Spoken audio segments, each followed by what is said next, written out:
এক সাপ নাকি একবার এক পীর সাহেবের কাছে মুরিদ হয়েছিল। তো পীর সাহেব বলছেন, না বাবা, আমি সাপের মুরিদ বানাই না। কয় যে, না হুজুর, বহুত আশা করে আসছি, গল্প তো, বহুত আশা করে আসছি, আমার মুরিদ বানা। আচ্ছা ঠিক আছে, তবে তোমাকে একটা কাজ করতে হবে। কি কাজ?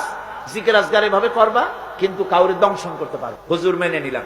সে করছে কি, ময়দানের ভিতরে গিয়া কাইত হয়ে, ধানওয়া জমিন, ধানের জমিন, প্যাডি লাইন, সেখানে কাঠ হয়ে পড়ে জিকির আজগার করতেছে। রাখাল ধান কাটছে, সন্ধ্যার পর এই ধানগুলি বান্ধে নেবে কি দিয়া দড়ি নেই, খুঁজতে খুঁজতে দেখে লম্বা একটা দড়ি, ওইটা যে সাপ সে তো বুঝে না।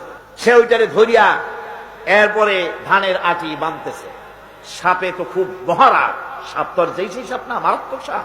সাপ বলতেছে, আরে বাবা, তুই আমারে দড়ি মনে করলি, আমি তোর কেমন দড়ি, মুরিদ না হইলে টার পাওয়া দিতাম। বান্দার কারণে সাপের ঘাড়ে মুচকে গেছে, ঘাড়ে খুব ব্যথা লাগছে। বাড়ি নিয়ে যখন দড়িটারে ফালাই, মাথা কোন রকম কাজ করিয়া বহু কষ্ট করে পীর সাহেবের বাড়ি গিয়ে হাজির। বলছে, হুজুর জিকির শিখাইলেন, আমার তো ঘাড় মুচকে গেছে। সহ্য কথা, জিকির আজগারে মানুষের মানে কারো ঘাড় তো মস্কাবার কথা না, তোমার ঘাড় মস্কাইলো কেন? পুরা ঘটনা সে শোনাই। আচ্ছা, তা তুমি কিছু করলা না? কয়, হুজুর আপনি তো নিষেধ করেছেন দংশন করতে। পীর সাহেব বলছেন, বেটা বেকুব, আমি তোমারে দংশন করতে নিষেধ করেছি, ফস করতে তো নিষেধ করি নাই। যখন তোমারে দড়ি মনে করিয়া হাত গায়ে হাত দিছিল, শুধু ফস করে উঠতে 3 লাখ দিয়া বর্ডার পার হয়ে দিল্লি চলে যেত।